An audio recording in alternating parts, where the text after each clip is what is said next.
Margaret Chatelain a toujours écrit dans l'ombre. Avec les arts plastiques, la transmission et le soutien par l'enseignement, l'écriture est un phare qui lui a permis de mettre en lumière son voyage sur ordonnance, un carnet de bord vital face à son cancer du poumon. Je me parlais à moi-même en fait, je m'expliquais les choses, je voulais marquer, imprimer les choses, qu'elles restent.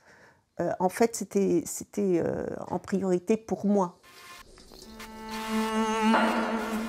Encouragée par son oncologue, elle a partagé ses textes, un repère possible pour les soignants, les familles, des textes matinés de poésie et d'humour noir. Il faut démonter le dramatique. Il faut jouer parce que la vie n'est qu'un jeu. Donc il faut essayer de dévier.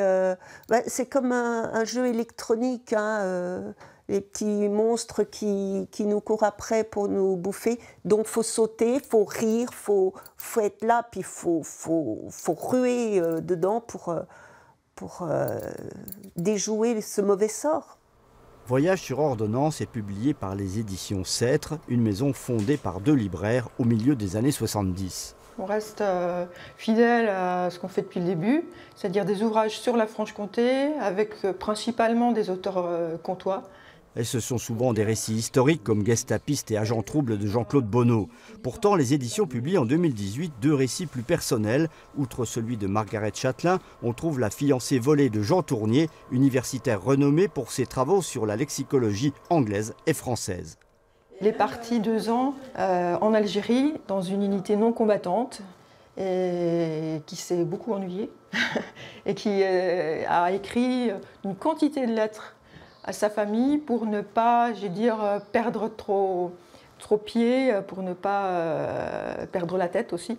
C'est à partir de plus de 2000 lettres envoyées à ses proches que Jean Tournier a pu construire son récit polymorphe. La fiancée volée, devenue son épouse, a vécu cette double mise à distance de 60 à 62, puis pour l'écriture de ce livre.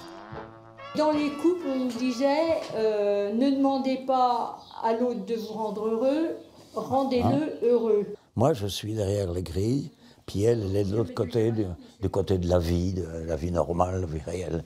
Puis moi, je suis en tôle. Donc, on me la vole. Durant 2 ans, il a fallu faire un sort à l'ennui, à la souffrance, à l'isolement.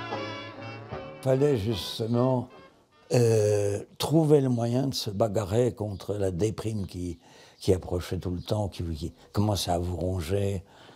Alors, j'ai pris les choses avec humour, avec rigolade. On a créé même une pièce de théâtre, et avec les copains, et puis un orchestre.